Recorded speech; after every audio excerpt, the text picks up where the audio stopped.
우선 박홍근 의원님 3분 드리겠습니다. 아, 위원장 왜 이렇게 위원회를 이따위로 운영을 하십니까? 지난주 화요일 날 여기 계신 분들과 함께 있는 자리에서 위원장님이 방망이 두들겼어요. 네. 오늘 10시에 인사청문회 한다고. 그 이후에 간사간에 협의가 있을 뿐입니다. 국회법에 따라서. 자료 제출이 부실하다고 해서 지금 계속 위원장님께서 본인이 방망이를 뚫어놓고 나서 그걸 스스로 부정하십니까? 그건 협의일 뿐이에요. 합의가 아니라. 합의는 우리 의결사항에 합의했던 것이죠. 그러면 당연히 오늘 인사청문회를 예정대로 후보자를 데려놓고 해야죠. 저희가 여당이라고 후보자에게 쏟아진 의혹을 두둔하거나 무조건 방할 생각 없습니다. 국민 눈높이에 맞춰서 철저히 저희는 검증하자는 거예요. 그런데 보십시오.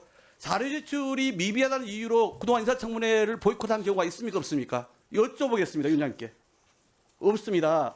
오히려 한덕수, 제가 그때는 제가 원내대표였기 때문에 잘 알죠. 한덕수 총리부터 시작해서 한동훈, 그다음에 이상민 너무나 자료 제출이 부실했습니다.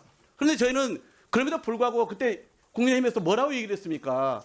엄청나게 우리에게 공격을 했습니다. 불구하고 저희가 이번처럼 그냥 그래도 합시다라고 얘기를 한 번도 못 봤습니다. 근데 저희는 이렇습니다. 우선은 자료 제출 부분에 대해서는 우리 아마 간사님도 그동안 뭘 요구를 했고 어떻게 제출됐는지에 대해서 말씀하실 것 같아요. 그리고 국회는 국회 일을 하면 됩니다. 특히 야당은 야당의 일을 해야죠. 대통령은 지명해서 국회에 검증을 요구할 권한이 있습니다. 국회는 인사청문회법과 국회법에 따라서 검증에 대한 책무가 있습니다. 그리고 우리 국민이 주권자가 거기에 따라서 판단을 하십니다. 이 사람은 자격이 있는지 없는지. 저희도 이혜원 후보자와 관련해 가지고 여러 가지 쏟아진 의혹에 대해서 궁금합니다. 국민의 알 권리를 저는 충족시키고 싶어요. 그게 제대로 소명이 안 된다면 그 문턱을 못 넘을 겁니다. 그러나 이 장 자체를 아예 열어주지 않겠다고 하는 것은 자신이 없어서 그러신 건가요? 혹시 여기 와서 뭔가 해명이 될 것 같아서 우려스러워서 그런 것입니까? 저는 참 납득이 되지 않습니다. 그러니 오늘은 여야가 합의해서 의결한 대로 오늘 청문회를 열어야죠. 그래서 여러분들이 그동안 바깥에서 얘기했던 거, 언론이 지적했던 것을 철저하게 묻고 제대로 답변하는지를 우리가 확인하자 이겁니다. 왜 청문회 자체를 완전히 거부합니까? 바로 이 자리에서 지난주 화요일 날 우리가 의결했던 그 사항을 스스로 왜 뒤집는 것입니까? 자료 제출 문제 가지고 더 얘기하실 필요 없어요. 저는 그래서 이제는 국회는 국회 일을 하자. 국민의 눈높이에 맞춰서 특히 국무회의 될 자격이 되는지 안 되는지에 대해서 철저하게 따져 묻는 모습을 국민 앞에 보여주자. 그 문턱을 넘을지 안 넘을지는 본인이 이제 어떻게 해명하냐에 따라 달라지는 거고 이 청문회를 본 국민의 여론이 결정할 것입니다. 왜 그 기회 자체도 주지 않겠다는 것입니까? 저는 위원장님께서 먼저 우리 합의를 뒤집고 보이콧을 선언한 것, 그다음에 어제 재경윤 우리 국민의힘 의원들께서 그저께인가요? 하지 않겠다고 발표한 것 매우 유감스럽습니다. 어떻게 앞으로 우리 재경윤을 운영하려고 이렇게 일방적으로 자, 제가 박홍근 의원님께서 질의하신 부분에 대해서 위원장님께 물은 데 대해서 말씀드리겠습니다. 뭐 박홍근 위원장님께서 뭐 그렇게 막 열을 내서 말씀하시니까 그렇다라고 해서 말씀을 함부로 하시지 마십시오. 저는 재정경제기획위원장으로서 우리 재정경제기획은혜가 품위 있게 진행되길 바랍니다. 자, 우선 먼저 본 위원장으로서 지난번에 그렇게 얘기했던 부분은 어떻게 검증하겠다는 국회의원을 고발하겠다고 합니까? 후보자가 고발하겠다라고 하니까 이건 아니지 않습니까? 그래서 청문회 열 가치가 없다고 생각했습니다. 두 번째, 그리고 그 후에 했잖아요. 그 후에. 자, 그다음 두 번째, 자료 제출권에 대해서 말씀드리겠습니다. 이게 지난번 회의에서 의결했던 그 속기록입니다. 속기록에 보게 되면은 사실 1월 19일 날 오늘 그 양당 간사 간의 청문회 협의가 이루어지지 않고 합의에 이르지를 못했었어요.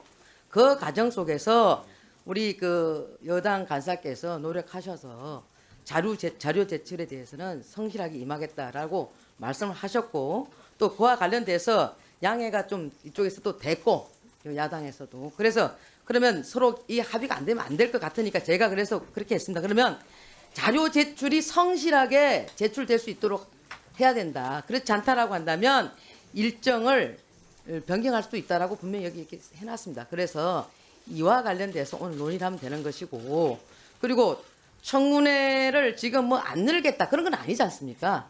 그냥 아까 말씀하신 대로 일단 검증하겠다는 국회의원을 고발한다라고 하니 제가 위원장으로서 그런 부분은 묵과할 수 없기 때문에 분명히 제가 그에 대해서 의사표현을 했던 것이고 또 어젠가요? 국민의힘 간사께서 거기에 대해서 인터뷰 해놓으신 내용이 있던데 거기에 대해서는 의사진행 반응을 통해서 한번 들어보겠습니다. 박수영 의원님, 하십시오. 아직 상정이 안 됐지 않습니까? 제가 지금 상정을 안 했지 않습니까? 자, 박수영 간사님, 하십시오. 박수영 간사님 하십시오. 예.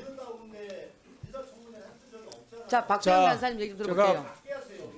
김영진 의원님, 제가 발언권 받았으니까 다른 상임위를 비판하는데 다른 상임위의 비판에 맞게끔 이민자 위원장이 지금 10개로 지금 위반하고 있어요. 자, 뭘 위반했는지 무슨 문제가 있는지는 나중에 차후에 과도하다라고 비판하지 마세요. 그러니까 김영진 위원장님 위원장이 하는 행위는 국회 의사진행 방해하지 마시고요. 자, 박수영 의원님, 예. 간사님 얘기하십시오. 예. 자, 전문가가 논 다음에 얘기하세요. 국회 인사청문회 계속 말씀드리겠습니다. 발언권 없고 하십시오. 국회 인사청문회는 언론과 다르다고 생각합니다. 다른 상임위원회 위원장에서 시간 좀 다시 잡아. 조용히 하세요.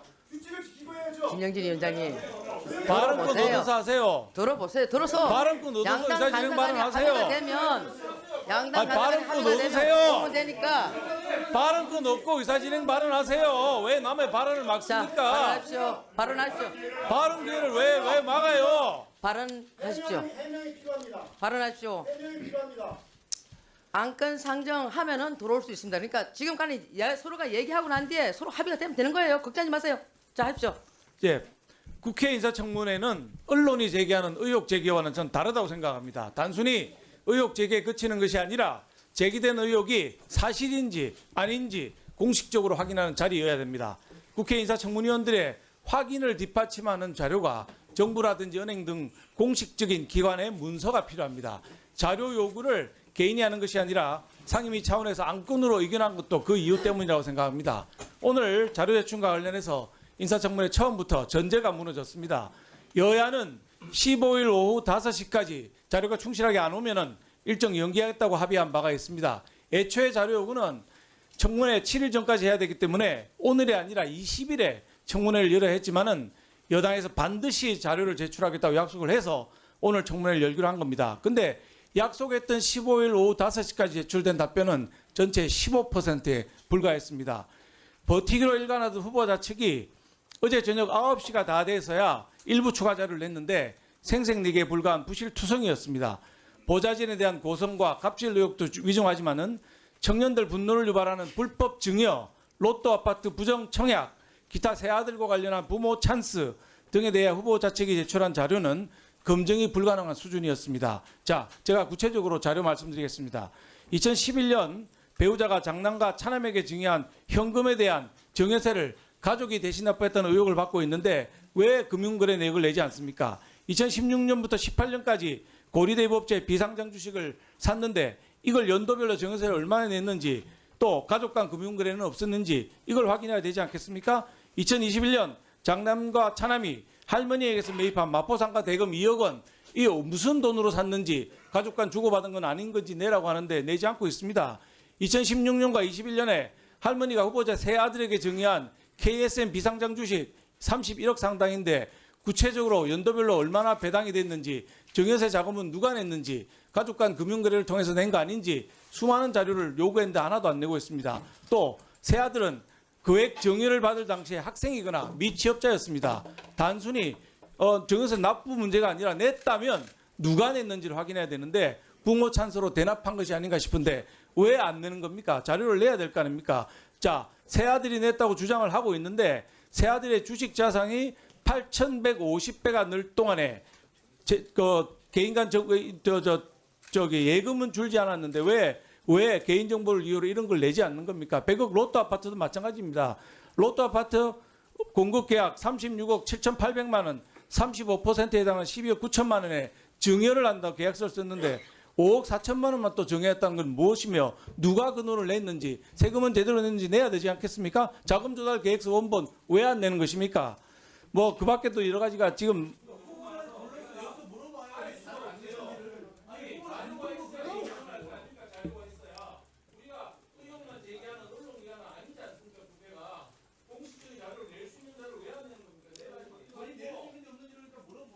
자, 다음은 정태호 우리 간사님 말씀해 주십시오. 정태호 간사님.